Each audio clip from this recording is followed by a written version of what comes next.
हरि ओम।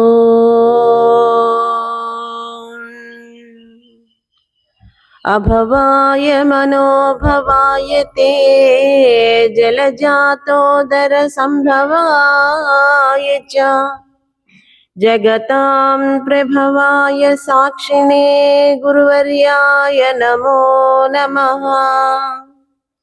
नीलातुङ्गस्तनगिरितटी सुप्तमुद्बोध्य कृष्णम् पाराद्यं स्वं श्रुतिशतशिरः सिद्धमध्यापयन्ति सोच्छिष्टायां सृजनिगलितं या बलात्कृत्य भुङ्क्ते गोदा तस्यै नम इदमिदं भूय एवास्तु भूयः।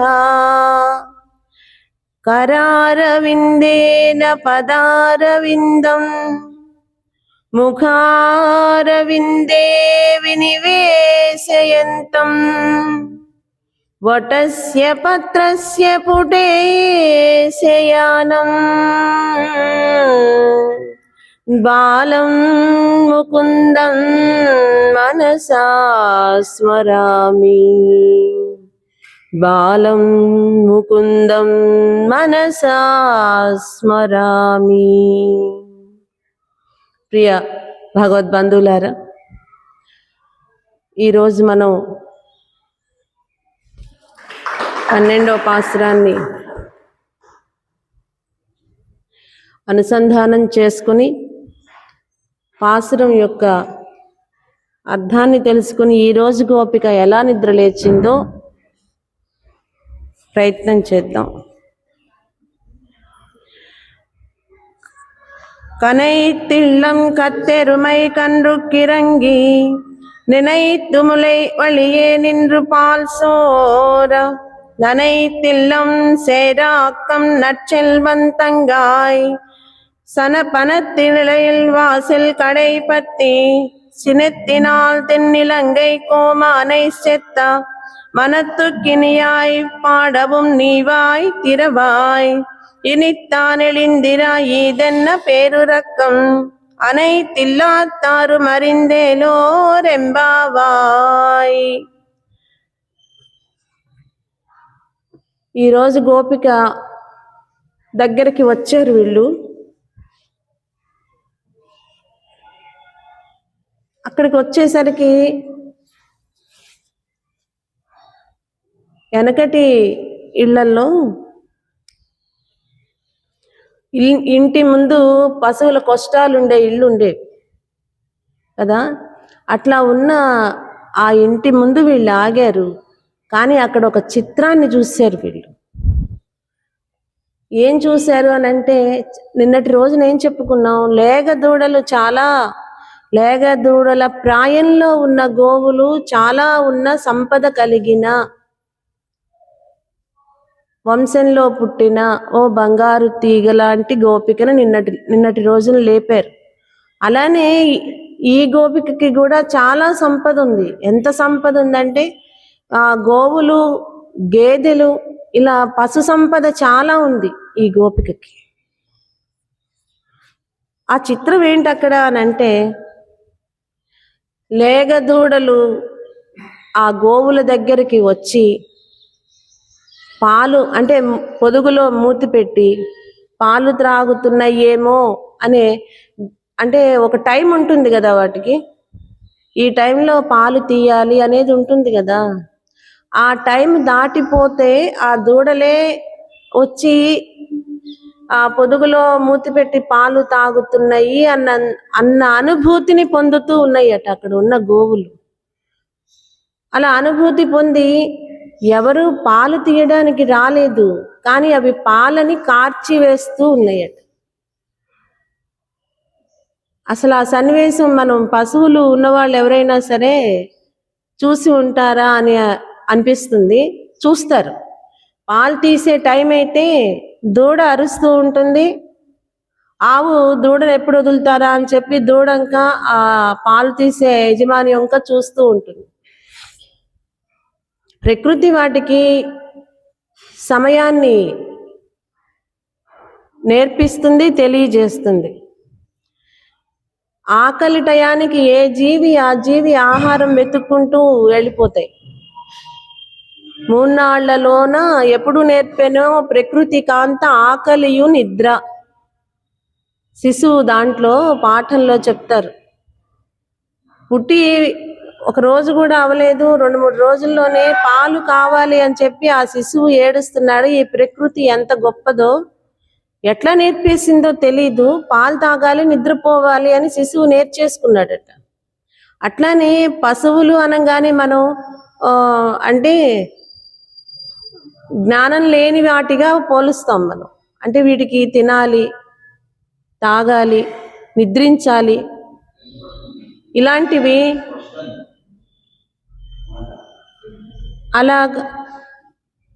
అలాంటివి వాటికి తెలియదు అనేలాగున మనం అనుకుంటాం. మనకి వాటికి ఏంటి తేడా అంటే, విద్యా విహీన పశువు అంటే విద్య నేర్వని వాడు పశువుతో సమానం అనేలాగున చెప్తూ ఉంటారు పెద్దలు. జ్ఞానం మనకుంది, వాటికి లేదు అంటాం. ఇలా అనే టైంలో కానీ తెల్లవారితే దూడలు వచ్చి ఆకలి కోసం, పాల కోసం వస్తాయి దూడలని ఆవులకి తెలుసు. తెల్లవారితే పాలు తాగాలి అని చెప్పి దూడలకి తెలుసు. అంటే పాలు తీసే సమయం అయింది అని మనం గుర్తించకపోయినా వాటికి మాత్రం తెలుసు, ఇది పాలు తీసే టైం అయింది అని. అలా ఆలోచిస్తే చాలా విచిత్రంగా అనిపిస్తుంది మనకి. అట్లా ఇక్కడ గోపిక ఇంటి ముందు ఆవు దూడలు వచ్చినాయి అని చెప్పి గోవులు పాలు కార్చి వేస్తున్నాయట. అవి భూమి మీద పడి చిత్తడి చిత్తడిగా ఉన్నాయి. అంటే బురద బురదగా ఉందట అక్కడంతా. అంటే అది నీటితో నిండిన బురద కాదు, పాలు భూమిలో కలిసిపోయిన ఇది అలా ఉన్నాయి అక్కడ. అక్కడికి చేరారు వీళ్ళందరూ. చూసి ఆ చిత్రాన్ని, ఎంత సంపద కలిగిన వాళ్ళు కదా వీళ్ళు, పాలలా కార్చేస్తున్నా సరే వీళ్ళు పాలు తీయాలి అనే ధ్యాస లేకుండా ఉన్నారు అని చెప్పి వీళ్ళు అనుకుంటూ ఆ గోపికను నిద్ర లేపాలి అని చెప్పి అక్కడికి వచ్చి వాళ్ళు మంచు కురుస్తూ ఉంది, తలపైన మంచు కురుస్తుంది.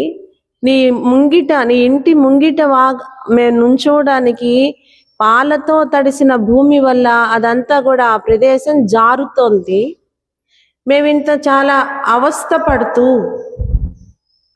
ఇక్కడ వాకిటిలో నుంచుని ఉన్నామమ్మా, రామనామాన్ని గానం చేస్తూ ఉన్నాం. నచ్చెల్వంతంగాయ్, ఒక సంపన్నుని, ఒక సంపద కలిగిన గోపాలుని యొక్క చెల్లెలా అని చెప్పి పిలుస్తున్నా. నువ్వు లేవాలి, నువ్వు వచ్చి మాతో కలవాలి. మేము ఇక్కడ చాలా కష్టంగా నుంచున్నాం, జారిపోతూ ఉంది, పైన మంచు పడుతూ ఉంది. మేము నీ వాకిటి యొక్క ద్వారం కమ్మెని పట్టుకొని నుంచుని ఉన్నాం. నుంచుని రామనామాన్ని గానం చేస్తూ నిన్ను లేపాలి అని చెప్పి పాడుతూ ఉన్నాం. కానీ నువ్వు నిద్ర లేవటం లేదే. ఈదన్న పేరు రకం, చాలా పెద్ద నిద్రలాగుందే నీది. మేము ఇంతమంది ఇలాగా గానం చేస్తూ ఉన్నా కూడా నీకు నిద్ర ఎలా వస్తుంది? ఇంత పెద్ద నిద్ర ఎలా పోతున్నావు నువ్వు నిద్రపోతున్న సంగతి మేం గానం చేస్తున్నా లేవటం లేదు కదా, ఊరందరికీ తెలిసిందిలే. ఊరంతా కూడా ఈ అమ్మాయి నిద్ర లేవలేదు అనుకుంటా, ఇక్కడే ఉండి వీళ్ళు ఇంకా గానం చేస్తున్నారు అని అందరికీ తెలిసింది. నువ్వు లేవాలి, ఇంకా నువ్వు ఇలా పడుకొని ఉంటే కుదరదు అని చెప్పి ఈరోజు ఆండాళ్ గోపిక ఆ లేగ దూడల గురించి, అక్కడున్న సంపద గురించి, ఆ గోపాలుని గురించి, రామచంద్రమూర్తి గురించి చెప్తూ ఈ గోపికను నిద్ర లేపుతున్నారు. నచ్చెల్వంతంగాయ్ అని చెప్పి, సంపన్నత కలిగిన గోపాలుని చెల్లెలా అని చెప్తున్నారు. వీళ్ళ అన్నయ్యకట చాలా సంపద ఉందట, చాలా సంపద ఉంది.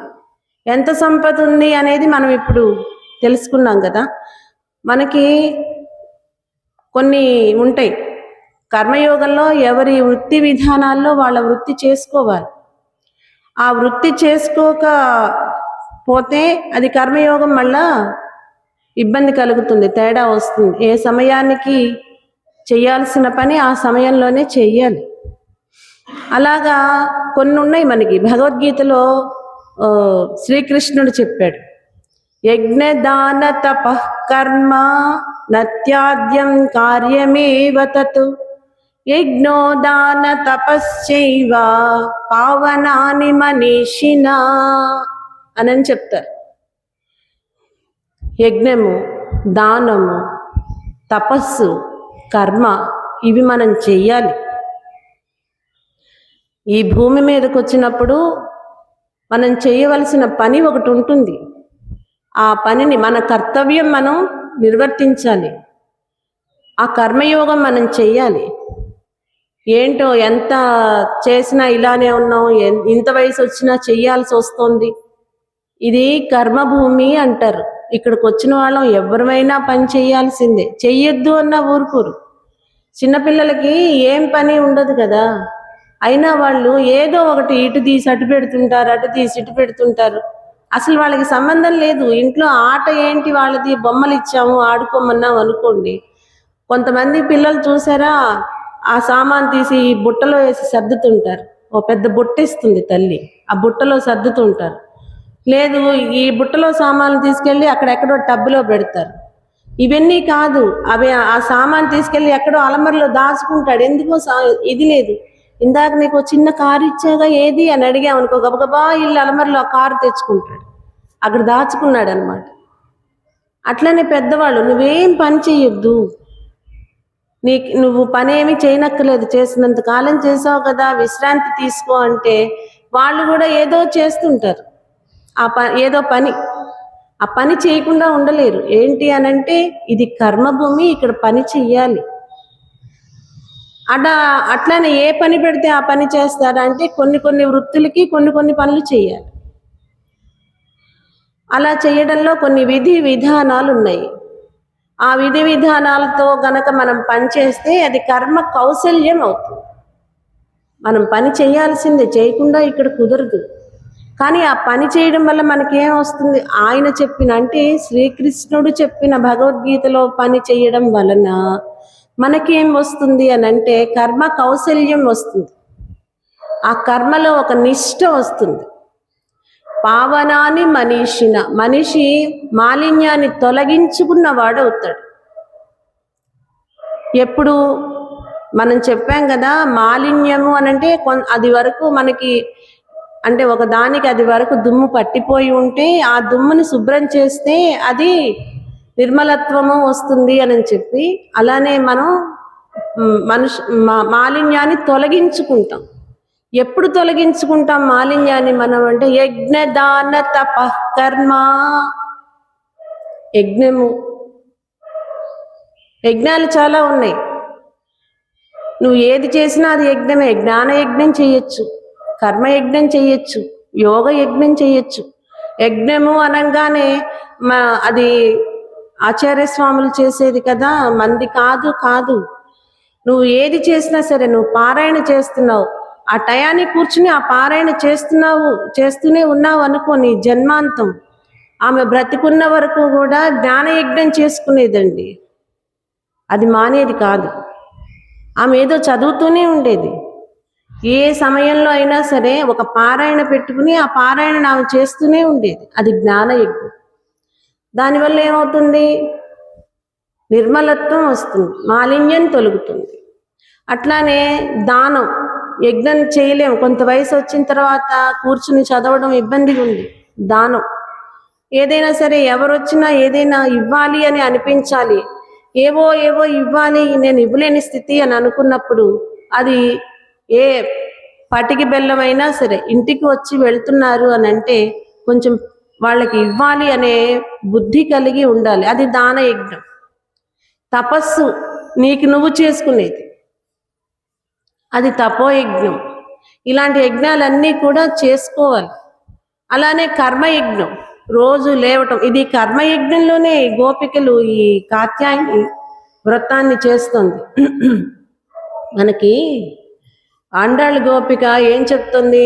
ఆవులు, గేదెలు, పక్షులు ఇలా చెప్తుంది కదా. అవన్నీ కూడా వాటి వాటి సమయానికి వెళ్ళిపోతున్నాయి అని చెప్తుంది. అంటే వాటి కర్మయోగం అవి చేసుకుంటూనే ఉన్నాయి, కర్మయజ్ఞంలో ఉన్నాయి అవి. ఆ కర్మయజ్ఞంలో మేము కూడా ఉన్నాం. ఎందుకో తెలిసిన, అవి లేచినాయి. ఇప్పుడు ఆవులు లేచినాయి, ఆవులకి మేత వేయాలి, ఇది పెట్టాలి, నీరు పెట్టాలి. ఆ తర్వాత దూడల్ని వదలాలి, దూడల బొజ్జు నిండిన తర్వాత పాలు మనం స్వీకరించాలి. అది కర్మయజ్ఞం. దానిలో మనం కూడా ఉన్నాం కదా. అలాంటిది చేయవలసిన ధర్మం ఒకటి ఉంది. ఎవరికి ఉంది? ఇవాళ లేపుతున్న నచ్చెల్వంతంగా ఈ గోపికకి అన్నగారికి బాధ్యత ఉంది. సహజంగా పాలు తీయడం, పశువుల దగ్గర పనిచేయటం అనే విషయాలు మగవారే కదా చేస్తూ ఉంటారు. వారి ధర్మం అది, వారు చెయ్యాలి. పాలు కాచి తోడేసి వెన్న తీయటం అనేది ఎలా అయితే స్త్రీ ధర్మంగా మనం 7వ పాసురంలో చెప్పాము, దదిమదన నినాదైహి అని చెప్పి, అట్లానే పశువులకి పాలు తీయవలసిన ధర్మం వీరికి ఉంది. ఆ ధర్మాన్ని పాటించాలి. అక్కడ వాళ్ళు వచ్చేసరికి మన వాళ్ళు ఎలా ఉంది అని అంటే, పాలు బురదలాగా ఉంది, అక్కడంతా కూడా భూమిలో కలిసిపోయి అదంతా కూడా ఒక బురదలాగా తయారైంది అని చెప్తున్నారు. ఒక సాఫ్ట్ మాయిశ్చర్ లాగా మెత్తమెత్తగా అయిపోయిందట అదంతా కూడా, మాయిశ్చరైజర్ లాగా. అలా అయిపోయేటంత పాలు కురిసినాయి అవి. ఆ పాలు కురవడం అంటే ఈయన టయానికి వచ్చి పాలు తీయకపోతేనేగా దూడలు వచ్చి వాటి పొదుగులో మూతి పెట్టినాయి అనే అంత భావన కలిగేలాగున, అంటే టైం అవుతున్న కొద్దీ వాటికి పాలు ఇవ్వాలి అని అనిపిస్తుంది. అలాంటి సమయం మించిపోయినా కూడా ఈయన రాలేదు, ఈ గోపాలుడు రాకపోయేసరికి వచ్చినాయి అని చెప్పి అవి పాలు కార్చేస్తూ ఉన్నాయి. అలా ఈయన ఎందుకున్నారు? ఈయన ధర్మంలో లేరు కదా. ఇప్పుడు ఆయన ధర్మంలో ఆయన ఉన్నారా? ఈ గోపాలుడు లేడు. ఆయన ధర్మంలో లేకపోబట్టే ఆ ప్రదేశం అంతా అలా ఉన్నది. ఆ కర్మయోగం చేయకపోతే మరి వీళ్ళకి సంపద ఎలా వచ్చింది? ఏంటి సంపద వీళ్ళకి? వీళ్ళేమో ఇక్కడ కరెక్ట్గా సమయానికి లేవటం లేదు, సమయానికి పాలు తీయలేదు, సమయానికి ఈమె కూడా లేవలేదు. ఇక్కడ వాళ్ళ అన్నగారు లేవలేదని చెప్పి అనుకుంటున్నాం, ఈమె కూడా లేవలేదు. అన్నా చెల్లెళ్ళు ఇద్దరు కూడా శుభ్రంగా బద్ధకస్తులు, మనకి తెలిసిన విషయం ప్రకారం. అంతే కదా. పొద్దున్నే నిద్ర లేవలేదు అని అంటే నువ్వు వెనకబడ్డావనే గుర్తు.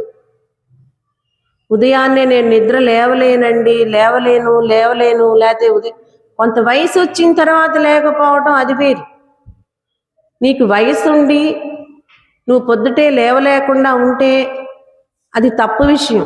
రాత్రి 12 గంట వరకు చదువుకున్నారండి, అందుకని ఇప్పుడు లేవలేదు. అప్పుడు చదవద్దు, అది నిద్రపోయే టైం. పశువులే చేస్తున్నాయి ఇక్కడ, ఏ టైంలో ఏ పని చెయ్యాలి?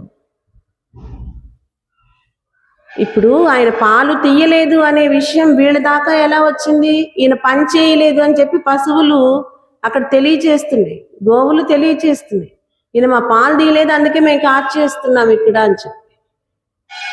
అట్లానే ఈయన లేవలేదు అనే విషయం తెలుస్తుంది. మీరు అంటే ఏ సమయంలో ఏం చదువుకోవాలి, ఏ సమయంలో ఏం తినాలి, ఏ సమయంలో మనం నిద్ర తీసుకోవాలి అంటే నిద్రపోవాలి అనే విషయాన్ని భగవంతుడు మనకి ఒక కాల విధి విధానం చెప్పారు. ఆ విధి విధానాన్ని మనం ఆ విధి విధానం ప్రకారం మనం నడుచుకోవాలి.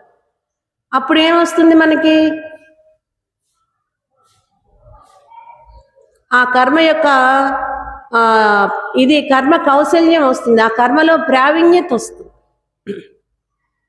ఎప్పుడు ఏ సమయంలో ఏది చెయ్యాలి? అర్ధరాత్రి 1 గంట దాకా మేలుకుంటాను, నాకు అప్పుడు బ్రెయిన్కి ఎక్కుతుంది అని అంటే నువ్వు దేన్ని జరుపుకుంటూ వస్తున్నావు? ఇవాళ ఈ పని కొంచెం లేట్ అయింది అంటే దీని ప్రభావం ఎక్కడి దాకా చూపిస్తుంది? చాలా వరకు చూపిస్తుంది. నిద్ర 1 గంట దాకా నిద్ర పోలేదు అనుకోండి, తెల్లారి ఏమవుతుంది? ఉదయాన్నే లేవలేరు. ఉదయాన్నే లేవకపోవడం మూలంగా ఏమవుతుంది? పొద్దున్నే 6 గంటలకో 7 గంటలకో తీసుకోవాల్సిన ఆహారం ఉంది చూసారా, అది డిలే అవుతుంది. అంటే లేవడం 7ంటికి లేచినప్పుడు అది ఎలా స్వీకరిస్తాను, టైం తీసుకోవాలి కదా, అది డిలే అవుతుంది. దాని ప్రకారం ఆహారం భోజనం డిలే అవుతుంది. దీని ప్రకారం మళ్ళా సంధ్యా సమయంలో అది అలా అలా రోజు మొత్తం చెడిపోతుంది. దానివల్ల ఏంటి మనకి నష్టం? రోజు మొత్తం నా ఇష్టం, నా రోజు నా ఇష్టం అండి. 1 గంటకి పడుకుంటా, 11ంటికి లేస్తా. ఏంటి దానివల్ల ఇబ్బంది ఏంటి? ఏమైంది? నాది కదా, నాది ప్రాబ్లం. మీరెందుకు ఇష్యూ చేస్తున్నారు పొద్దున్నే లేవమని? పొద్దున్నే లేవకపోతే అదొక పెద్ద ఇష్యూలా మాట్లాడుకుంటున్నారేంటి? నాది కదా ప్రాబ్లం. అనారోగ్యం కూడా నీకే వస్తుంది.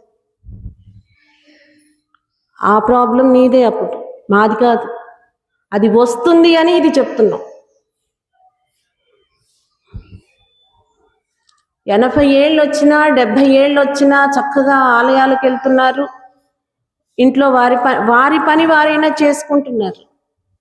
ప్రకృతి బాలేదండి, మనం తినే ఆహారంలో బలం లేదండి, అసలు ఇప్పుడున్న విషయాలేవి సరిగ్గా లేక టెన్షన్స్తో 40 ఏళ్లకే షుగర్ వచ్చింది, బీపీ వచ్చింది, థైరాయిడ్ వచ్చింది, హార్ట్లో ఇప్పుడే ఏదో హోల్ పడింది అంటున్నారు, తర్వాత అది పెద్దదవుతుందేమో. ఏ అవయవం బాగుంది? బ్రెయిన్లో స్ట్రోక్ వచ్చిందట, నరాలేవో చినిగిపోయినాయో, పగిలిపోయినాయో, బ్లాక్ అయినాయి. ఏ అవయవం బాగుంది? ఎందుకు బాలేదు? ఎందుకు బాగోకుండా అవుతున్నాం మనం? ఏ సమయంలో ఏది చెయ్యాలో అది చెయ్యాలి, ఏ సమయంలో ఏది చెయ్యకూడదో అది చేయకూడదు. రాత్రి 10 తర్వాత పడుకోవాలంతే. ఆఫీస్ వర్కులన్నీ, నిన్ను మించిపోయిన కర్మయోగం నిన్నేం చేస్తుంది? నువ్వు చేయవలసిన పని చేస్తే నీకు ప్రావీణ్యత ఎలా ఇచ్చిందో, నువ్వు చేయవలసిన పని మితిమించిపోతే నీకు ప్రమాదాన్ని తెచ్చిపెడుతుంది. ఆ ప్రమాదమే ఇప్పుడు జరుగుతుంది సమాజంలో. అలాగా ఇక్కడున్న ఆయన ఉన్నారు చూసారా, ఆయన అలాంటి ఆయన కాదు.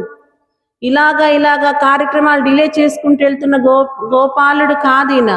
ఈయనకు ఒక నిష్ఠ ఉంది, చేసే పనిలో ఒక నిష్ఠ ఉంది. ఇక్కడ పాలు తీయటం లేదు కదా, ఇక్కడ ఈయన కూడా పడుకుని ఉన్నారు కదా, ఈ పడుకుని ఉండటం వల్ల ఈయన కూడా తప్పే చేశాడు మరి ఆ రేపల్లెలో, ఆ ద్వారక, ఆ సమయంలో అని చెప్పి మనకి భావన కలగవచ్చు. ఇప్పుడు ఈ గోపాలుడు కూడా ఈ పని చేయటం లేదు కదా అని అనిపించవచ్చు. కానీ ఈయనకు ఒక నిష్ఠ ఉంది. ఏంటి ఆ నిష్ఠ తెలుసునా అంటే మనకి చెప్తారు. సంధ్యావందన భద్రమస్తు భవతే భో స్నాన తుభ్యం నమః భో దేవాః పితరశ్చ తర్పణ విధౌ నాహం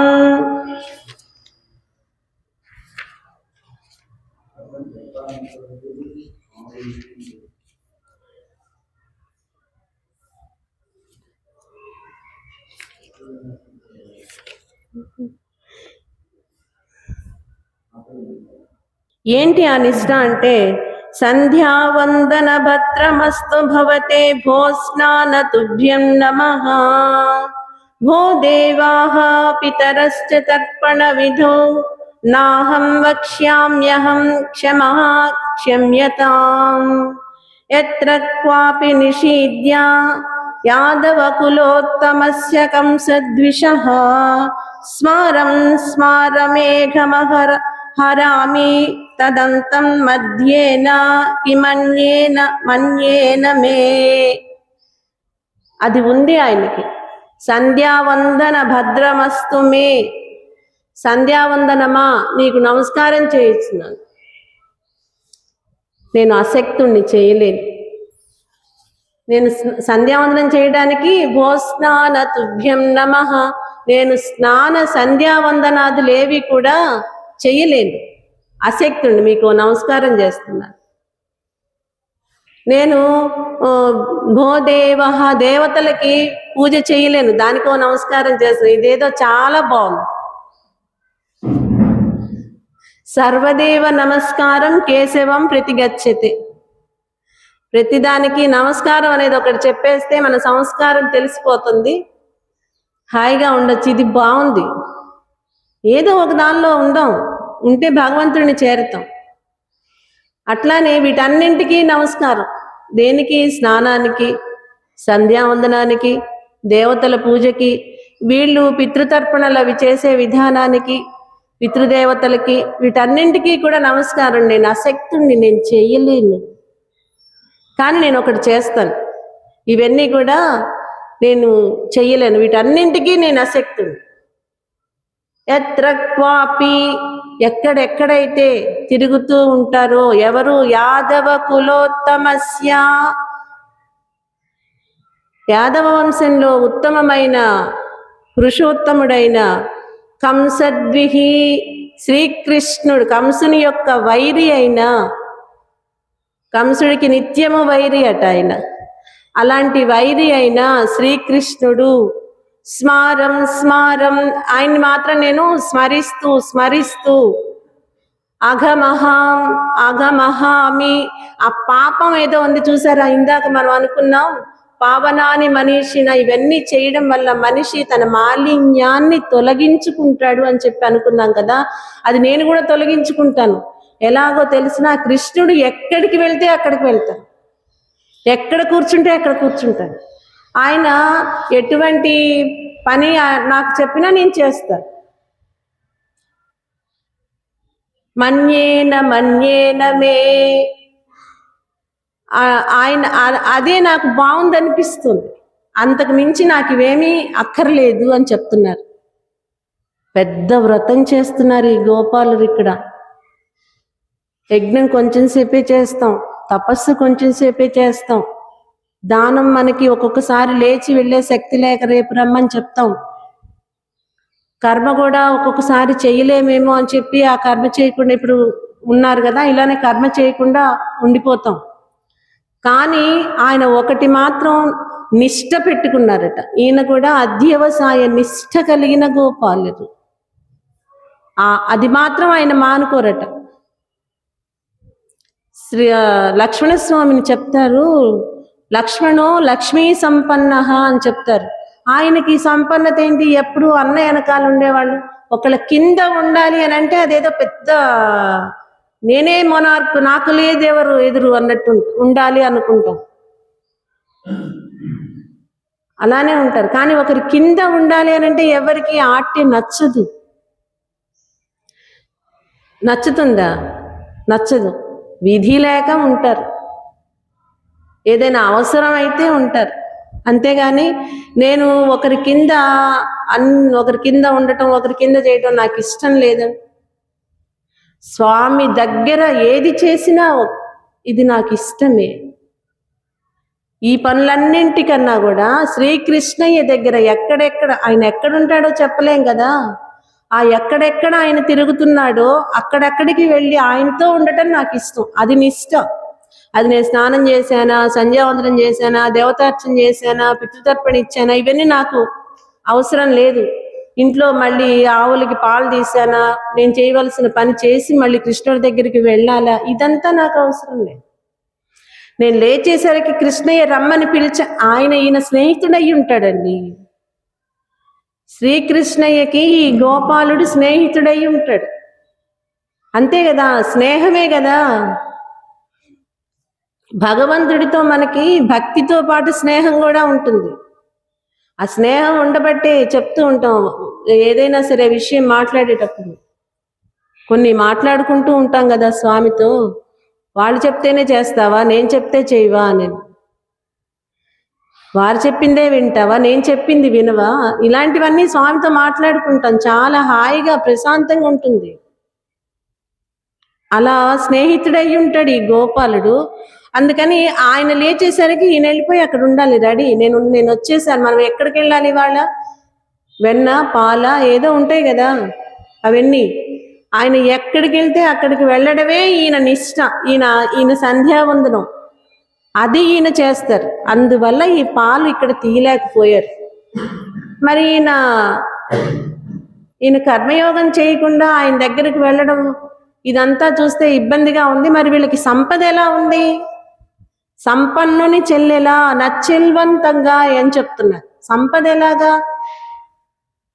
గో సంపద గోవింద గుణ సంపద కలిగిన వారు రేపల్లె వాసులు అని చెప్తారు. మనకి గోవులే సంపద వాళ్ళకి.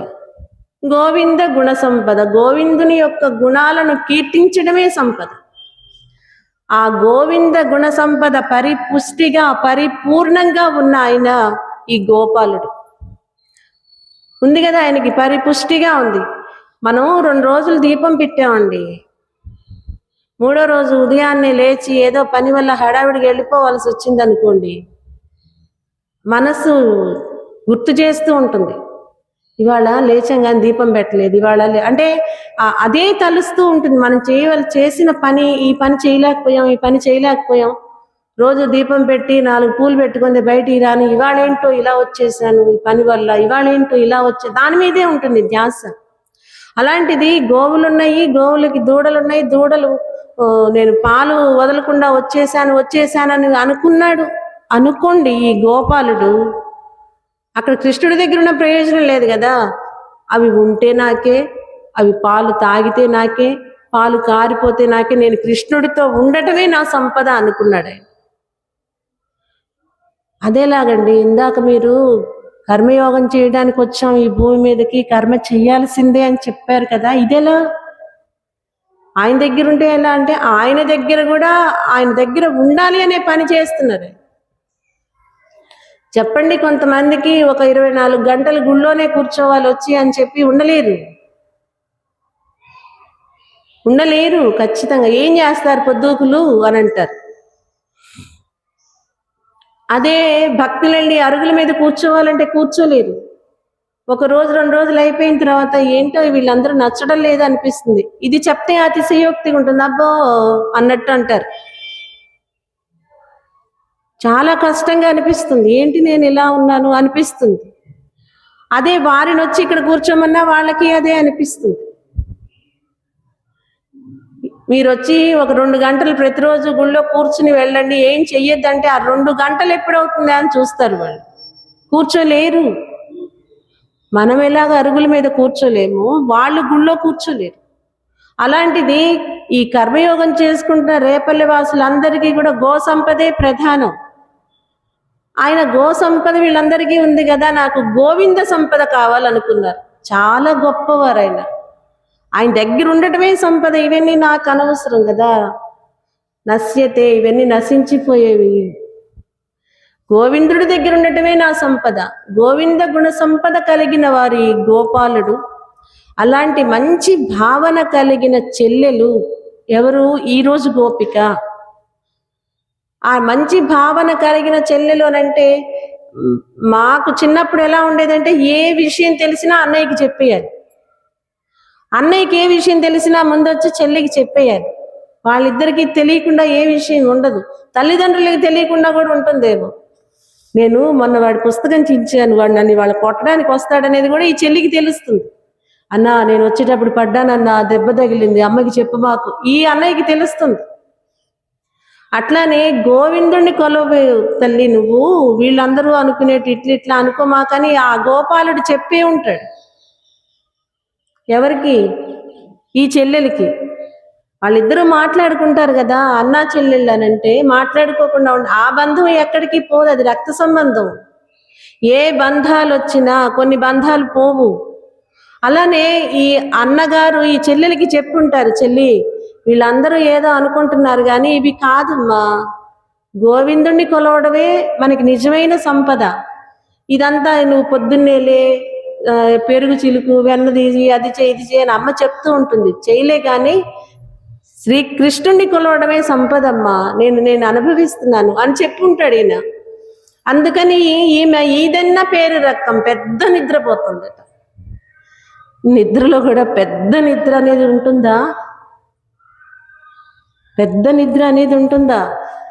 మనకి కొన్ని నిద్రలు తెలుసు, యోగ నిద్ర తెలుసు, క్షీరాబ్దివాసుడైన శ్రీమన్నారాయణుడు చాలా ప్రశాంతంగా విశ్రాంతిగా ఎవరైనా ఆర్తులు పిలిస్తేనో లేదా ఎవరికైనా సరే ఆయన అవసరమై వస్తేనో అక్కడికి రావాలి అనే ఒక చోటు కాబట్టి అక్కడ ఆయన చాలా ప్రశాంతంగా పవ్వళించి ఉంటారు. సిరికించెప్పడు శంఖ చక్రయుగముంచేదో ఈ సంధించడని చెప్పుకుంటున్నాం కదా గజేంద్రుడు. అక్కడికి వినిపిస్తుందా? ఇక్కడి నుంచి పిలిస్తే అంటే వినిపిస్తుంది. ఎక్కడో ఉన్న అమెరికాలో ఉన్న వాళ్ళకి ఒక 10 నెంబర్లు మనం చెయ్యంగానే హలో అంటల్లా. అలానే నీకు మనస్యేకం వచస్యేకం కర్మణ్యేకం అని 3 ఈ కర్మలు గనక ఒకేలాగా అయిపోతే నువ్వు చేసే పని, నువ్వు మాట్లాడే మాట, నీ మనసులో భావన ఇవన్నీ ఒకేలాగా అయిపోయి భగవంతుణ్ణి పిలిస్తే ఆయన వస్తాడు. పరీక్ష కోసమైనా ప్రయత్నం చేయండి, వస్తాడు. అలాగే ఆయన ఎవరికైనా ఏ అవసరం ఉంటుందో అనేది అక్కడ ఆయన ఉంటారు పాలకడల్లో. దాన్ని యోగ నిద్ర అంటారు. ఇది మనకి పురాణాల్లో ఆచార్యులు గురువుల ద్వారా తెలుస్తుంది ఈ యోగ నిద్ర విషయం గురించి. ఇంకొక నిద్ర ఉంది, దీన్ని నాకు తెలిసి ధ్యాన నిద్ర అంటారు. మనం జపం చేయడానికి కూర్చుని జపం చేస్తూ ఉంటాం. మనకి తమోగుణం కూడా ఒక్కోసారి విరోధిలాగా పనిచేస్తుంది. అది కూడా అవరోధమే. తమోగుణం అవరోధమే. ఎక్కువైతే ఏదైనా తగుమాత్రంగానే ఉండాలి, ఎక్కువ ఉంటే అది అవరోధమే. ఆ తమోగుణం మనకి ఎక్కువైంది అనుకోండి, ఏమవుతుంది? జపం చేస్తున్నప్పుడు మనకి ఎన్ని పూసలు తిప్పామో గుర్తుండదు. తర్వాత కొలికి పూస ఎంతసేపు వెళ్ళిపోయిన తర్వాత కూడా తిప్పుతున్నాం అనేది కూడా గుర్తుండదు. కొలికి పూస రావట్లేదేంటి? ఎప్పుడో ఒక 2 మినిట్స్ అయ్యాక ఆ నిద్ర మళ్ళా బయటకు వచ్చేసిన తర్వాత కొలికి పూస ఏది, ఏంటి ఎంతసేపు అయింది రాలేదు అని వెంటనే మళ్ళా మనం దానిలో నుంచి తీసి అసలు వెళ్ళిపోయిందా ఏంటని చూస్తాం. జరిగేదే ఇది కూడా జరుగుతుంది. ఈ నిద్ర కూడా దాదాపుగా తెలుసు మనకి. అంత ఇదిగా లేకపోయినా కొంచెమైనా తెలుస్తుంది. ఇంద్రియ అలసట నిద్ర ఒకటి ఉంది. బాగా పనిచేసి బాగా వర్క్ చేసిన తర్వాత అసలు మనకి తెలియకుండానే పడుకోగానే నిద్రపోతాం. ఇంద్రియాలన్నీ కూడా ఏ వ్యాపారం ఉండదు. శ్వాస తీసుకుంటూ ఉంటాం, కళ్ళు మూసుకుని ఉంటాం. ఎక్కడున్నామో కూడా మనకి అంత గమనం కూడా ఉండదు. అవేంటి అంటే ఇంద్రియాలు అన్ని అలసిపోయిన తర్వాత వచ్చే నిద్ర అది ఇంద్రియ అలసట నిద్ర. ఇది చాలా వరకు అందరికీ తెలుస్తుంది. ఈ నిద్రలు తెలుసు. ఇదెన్న పేరు రకం, ఇంత పెద్ద నిద్ర ఏంటి అసలు? ఇది ఈ నిద్ర మాకు తెలియటం లేదు. గంట నుంచి వాగుతున్నాం కదా, నిద్ర లేవడం లేదు. రామనామాన్ని చేస్తూ ఉన్నాం. అదీ కాకుండా మేమేమన్నా చక్కగా నుంచుని పాడుతున్నాం అనుకుంటున్నావేమో. ఇక్కడంతా కూడా జారిపోతూ ఉంది. అలాంటి స్థితిలో మేము ఇక్కడ పాడుతూ ఉంటే నీ నిద్ర ఏంటి ఇంత పెద్దగా ఉంది? ఇంకో విషయం తెలుసా? మేము ఇలా పాడుతూ ఉన్నాము, ఇలా రమ్మని చెప్పి పిలుస్తూ ఉన్న విషయం ఈ బజార్కే కాదమ్మా, ఊరంతా కూడా తెలిసిపోయింది. ఏంటో ఆ అమ్మాయి లేవలేదో ఏంటో, వీళ్ళు ఇంకా ఇక్కడే ఉన్నారు పాట పాడుకుంటూ అని చెప్పి వీళ్ళు చెప్తూ ఉన్నారు లోపలున్న గోపికకి. లోపలున్న గోపిక ఏమి ఎందుకని పడుకొని ఉంది ఆమెనంటే, శ్రీకృష్ణుడే అధ్యవసాయం కలిగిన గోపిక. కానీ వీళ్ళు పాడుతున్నది వేరు, లోపలున్న గోపిక ఇది వేరు. ఇప్పటి వరకు ఏమని చెప్పారు వీరు? ముగిల్వన్నన్ పేరు పాడ అంటున్నారు, మాయావి అంటున్నారు, మాధవ అంటున్నారు, ఇవన్నీ అంటున్నారు. తర్వాత ఒక గోపికకి అనిపించింది అనమాట, అమ్మాయి ఆగండి, మనం శ్రీకృష్ణ నామాన్ని కీర్తిస్తూ వస్తున్నాం, ఇప్పుడు ఒక చిన్న విషయం మనం చేద్దాం అని చెప్పి వెంటనే వాళ్ళు ఇంకొక నామాన్ని ఎత్తుకున్నారు. శ్రీరామ అనవేలరా నరుడా, శ్రీకృష్ణ అనవేలరా, సర్వ పాపాలు తొలగించు ఈ నామమే, శ్రీరామ అనవేలరా నరుడా శ్రీరామ అనవేలరా. హరే రామ నామం అదే మనకు సొంతం, మరచిపోకు మధురం మధుర మంత్రం. మరచిపోకు మధురం మధుర మంత్రం. రామ రామ రామ రామ రామ రామ రామ రామ. ఈ నామం చేశారు వీళ్ళు. రామనామం చాలా గొప్పది కదా. ఆ రామనామాన్ని గానం చేసేసరికి ఈదన్న పేరు రకం ఆ అమ్మాయి మేల్కొంది. ఎవరికి ఏది ఇష్టమో, భగవన్నామాలు కూడా ఇష్టాలు ఉంటాయా? ఉంటాయి. భగవంతుడు ఒక్కడే కదా, ఒక్కడే. మరి నామాలు ఎన్ని రకాలు ఉంటాయా? అన్ని కళ్యాణ గుణాలు ఆయనకు ఉన్నాయి. రామనామం కొంతమందికి ఇష్టం, కృష్ణ వేణు గానం కొంతమందికి ఇష్టం, వెంకటేశ్వర స్వామి గోవింద నామం కొంతమందికి ఇష్టం. వారి వారి భావాలను బట్టి వారి వారి నామాలు వారి వారి దేవుళ్ళు ఉంటారు. అన్నింటినీ స్వీకరించేది ఒక్కడే అయినా ఆ ఒక్కడిలో నుంచి వచ్చిన ఎన్ని రూపాలు ఇన్ని ఆత్మలకి ఇష్టం. ఈ గోపికకి రాముడంటే ఇష్టం, రామనామం చేయడం ఇష్టం. ఆ రామగానం ఎప్పుడైతే వీళ్ళు చేశారో లేచి వీరిలో కలవటానికి సంసిద్ధురాలైంది ఈ గోపిక. వీరితో కలుస్తుంది. రేపటి రోజున ఈమె పెద్ద నిద్ర అది, ఆమె నామం చేస్తూ ఉంది, రామనామం చేస్తూ ఉంది. దాని నుంచి మేలుకొని బయటకు వచ్చింది. రేపటి రోజు ఎటువంటి గోపికను నిద్ర లేపుతారో చూద్దాం. ఈ రోజు రాముడంటే ఇష్టమైన ఒక గోపికను లేపారు. రాముడంటే ఇష్టమైన వారు రామ దీన్ని చేసిన వారు మనకి ఆళ్వారులో ఒకళ్ళు ఉన్నారు, కులశేఖర ఆళ్వార్. కులశేఖర ఆళ్వార్ మనకి తెలుసు. ఆయన ప్రతిరోజు శ్రీరంగం వెళ్దామని అనుకున్నప్పుడు ఎవరో ఒకళ్ళు వచ్చేవాళ్ళట. ఆ ఎవరో ఒకళ్ళు రావడం వల్ల ఆయన శ్రీరంగం వెళ్ళడం వాయిదా పడుతూ ఉండేదట. మనకి కూడా ఈ అనుభవం ఉంది కదా. శ్రీరంగం వెళ్దాం అనుకుంటే మనకి కూడా ఉంది ఈ అనుభవం. అలాగా కులశేఖరాల వారికి కూడా ఒకటి జరిగింది. ఎందుకంటే ఆయనట రామనామం అనే ఒకటి ఆయన చేస్తూ ఉంటే ఒక్కొక్కసారి ఆర్తి చెందేవాళ్ళట. అట్లాంటి ఆయన మనకి కులశేఖర ఆళ్వార్ అంటే మనకి తెలిసేదేంటి? ముకుందమాల. హే లోక శృణుతు అని చెప్పి ఆయన ఈ లోకానికి ముకుందమాలని చాలా బాగా అందించారు. చాలా బాగుంటుంది ఆ ముకుందమాల. అలాంటి ఆయన ఈరోజు మేల్కొల్పబడ్డారు.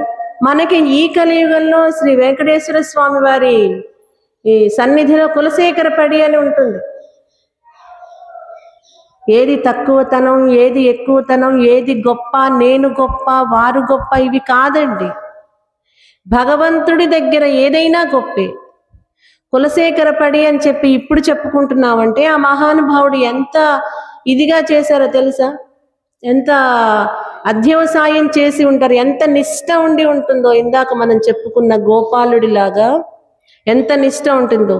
మనకి దర్శనం చేస్తాం తిరుమలలో స్వామివారి సన్నిధిలోకి వెళ్ళినప్పుడు అది మనం క్యూ ఇలా తిరిగి వెళ్తూ ఉంటాం. అర్చక స్వాముల లోపల ఇంకొక గడప దాటి వెళ్తారు. ఆ గడపని కులశేఖర పడి అంటారు. కులశేఖర పడి అంటే ఇంకోటి ఏదో ఉందనుకున్నాను నేను. కాదు, ఆ గడపని అంటారట కులశేఖర పడి. అది దాటిన తర్వాత స్వామివారు. ఆ నిష్ట కలిగిన వాడి గోపాలుడు.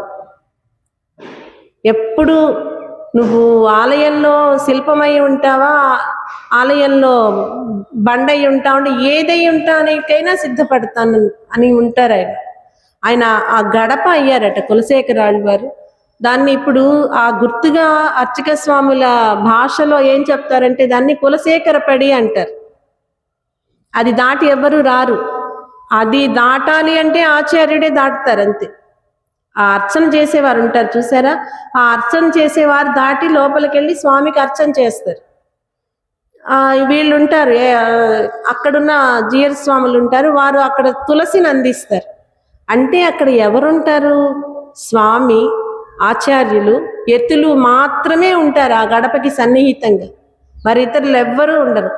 ఎంత గొప్ప అదృష్టమో అది. అది కులశేఖర ఆళ్వారుకి దక్కింది. అది ఇప్పటికీ చెప్తూ ఉంటారు కులశేఖర పడి అని చెప్పి. ప్రియా భగవద్ బంధువులారా, భగవంతుని కథలు వింటాం, భగవంతునితో మనం స్నేహంగా ఉండటం, భగవంతుడే మనకి అన్నింటికీ ఆధారము, ఆధేయము అనుకోవటం ఒక అధ్యవసాయ నిష్ట. ఆ నిష్ట కలిగిన వాళ్ళు ఆలయాల్లోనూ అక్కడెక్కడో క్షేత్రాల్లోనే ఉండక్కర్లా, ఆ ఊరిలో వారు చేసిన పనిని ఇప్పటిదాకా కూడా చెప్పుకునే వాళ్ళు ఉంటారు. వారు ఉన్నప్పుడు ఆలయం ఇలా ఉండేది, వారు రోజు పూలు తీసుకుని వెళ్ళేవారు, వారు రోజు పూడ్చి శుభ్రం చేసేవారు, వారు రోజు ముగ్గేసేవారు, చెప్పుకుంటారు. మనం వెళ్ళిపోయాక ఇక్కడ చెప్పుకునేదేదో అదే పుణ్యం.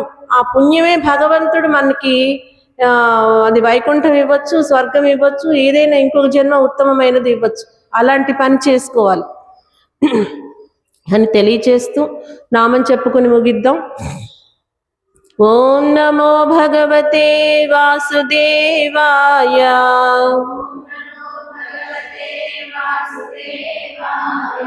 ఓం నమో భగవతే వాసుదేవాయ.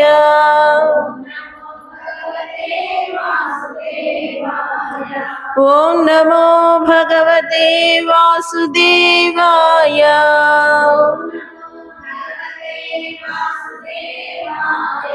ఓం నమో భగవతే వాసుదేవాయ.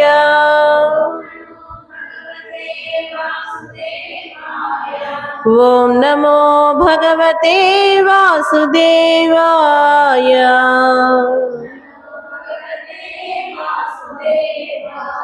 श्री कृष्ण भगवान की, आंडाल गोपिक की, विघ्नसाचार्य महर्षि की, आचार्य गोष्ठी की, भागवत गोष्ठी की, पद्मावती गोदा समेत वेंकटेश्वर स्वामी की, यज्ञशाలకు ఏడుకొండలవాడ వెంకటరమణ గోవింద గోవింద.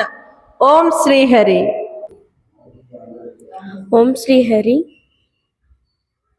మన మా అమ్మగారి ద్వారా రోజు తిరుప్పావే ప్రవచనాన్ని వింటూ ఉన్నాం. ఈరోజు 12వ పాస్టానికి చేరుకున్నాం. మనం ఈ భూమి మీద పుట్టినందుకు కర్మని చేయాలి అని అమ్మగారి ద్వారా మనం ఈరోజు తెలుసుకున్నాం. నిద్రలో కూడా ఇన్ని నిద్రలు ఉంటాయని నాకు అసలు తెలియదు. ఈరోజు అమ్మగారి ద్వారా నేను తెలుసుకున్నాను. ఇలా ప్రతిరోజు మంచి మంచి విషయాల్ని వింటూ మనం ఆచరిస్తూ ఉండాలని కోరుకుంటూ ఓం శ్రీహరి.